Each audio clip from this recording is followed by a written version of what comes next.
Kuelekea kwenye uchaguzi mkuu wa Oktoba wa mwaka 2025, mkuu wa mkoa wa Kusini Unguja, Mheshimiwa Ayub Mohamed Mahmoud amejitosa kuchukua fomu ya kugombea nafasi ya ubunge katika jimbo la Chani mkoa wa Kaskazini Unguja kupitia Chama cha Mapinduzi CCM. Fomu ambayo amekabidhiwa na Aboud Said Mpate ambaye ni katibu wa CCM wilaya Kaskazini A mnamo majira saa 8:30 za mchana. Zoezi la uchukuaji wa fomu kwa nia ya kugombea nafasi mbalimbali za uongozi linaendelea katika ofisi mbalimbali za CCM kote nchini, ambapo zoezi hilo limewaibua watu maarufu kuchangamkia kinyang'anyiro hicho, wakiwemo waandishi wa habari, wasanii na viongozi wa teule na makundi mbalimbali ya vijana, ikiwa ni sehemu ya maandalizi ya kuelekea katika uchaguzi mkuu wa mwaka 2025. Miongoni mwao ambao tayari wameshachukua fomu ya kuomba ridhaa ya kuwania nafasi mbalimbali ikiwemo uwakilishi, udiwani pamoja na ubunge ni pamoja na Wanu Hafidh Amer ambaye ni mtoto wa Rais Dr. Samia Suluhu Hassan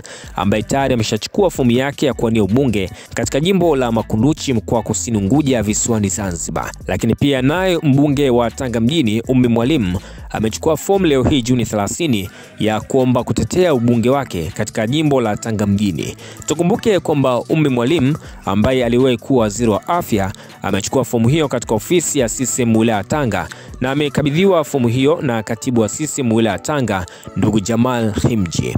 Wewe mwanafamilia wa Mshindo TV, unaozungumziaje mwamko huu kwa wasanii, watu mashuhuri na viongozi wa makundi mbalimbali ya vijana kujitokeza kuchukua fomu za kuwania nafasi mbalimbali za uongozi? Na ningependa kusoma maoni yako kupitia section comment, lakini pia kama bado hujasubscribe channel yetu ya YouTube, tunakusihi sana uweze kusubscribe, kulike pamoja na kucomment kwa ajili ya kuendelea kupata taarifa mbalimbali za kimichezo na burudani pamoja na matukio ya kisiasa na kijamii kwa kila siku na kila wakati.